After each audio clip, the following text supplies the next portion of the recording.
So yeah, maybe I asked this in that podcast we did, but do you have like an early memory of going to the cinema? Do you have like a first cinema experience The that you can tell us about? first, I remember a few, but I don't know which came first. I remember Milan really. Oh, very I good. remember Yes. seeing that in the cinema and that being like a really early one. And I remember, I want to say one of the Toy Stories, but I don't know which one.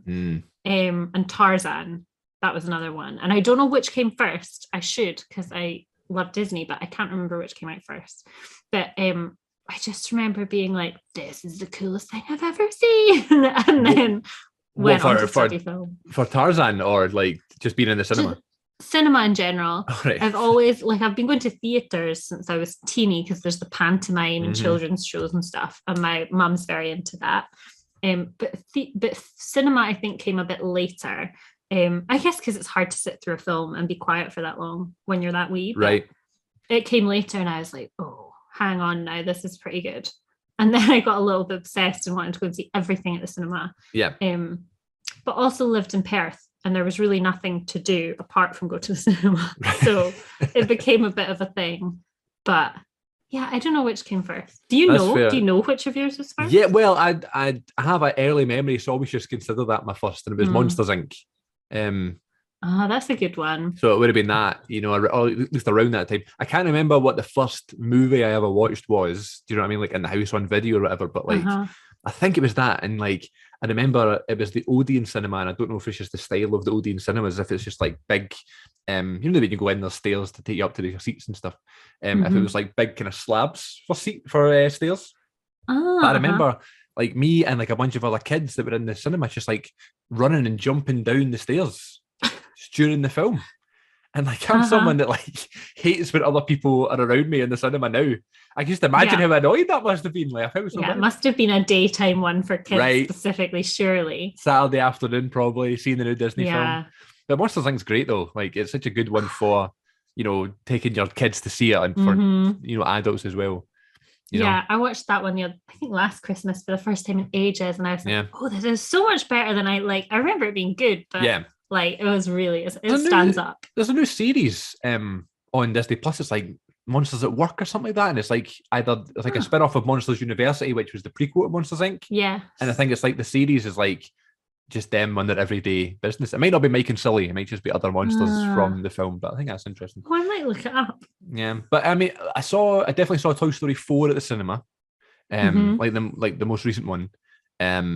I didn't see 1, 2, or 3 at the cinema. I don't think. Maybe I did, but I doubt it. Toy Story 1 came out before I was born, not to make you feel I think 1 was too early.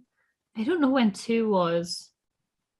Late 90s. Memory. Maybe it was 3 that I saw then. Well, Toy Story 3 was like 2010 though. Oh, okay. Like, so it could have been your 2. It could have been your first one. Must have been 2. But Toy Story 3 is such a sad one. Oh my god.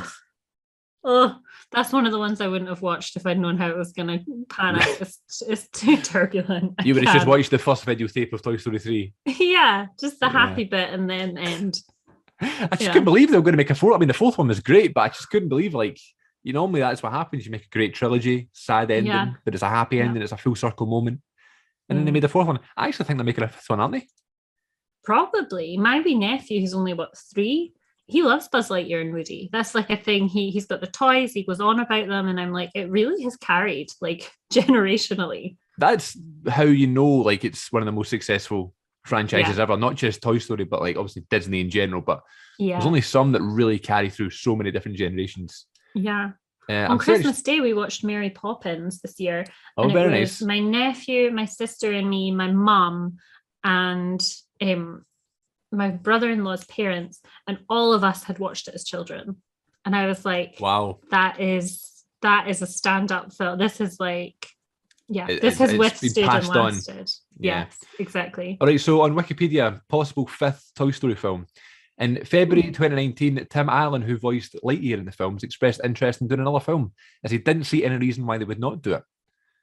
Tom Hanks said that Toy Story 4 would be the final installment of the franchise, but producer Mark Nielsen disclosed a possibility of a 5th film, as Pixar were not ruling out the possibility. Wow. What I'm getting mixed up about is they're doing the Lightyear film this year, which is just a standalone one of Buzz Lightyear with Chris Evans in it. Oh. Oh, cool. That's coming out this year, but it's not officially Toy Story 5, but Sure. Oh, well, maybe that's how they're getting around the Tom Hanks thing. maybe, yeah. But I think it's Toy Story. You know what I mean? They're going to probably do more. They have to. Surely. They're such a success. Like it would be kind of a crazy one to just end, right? Yeah.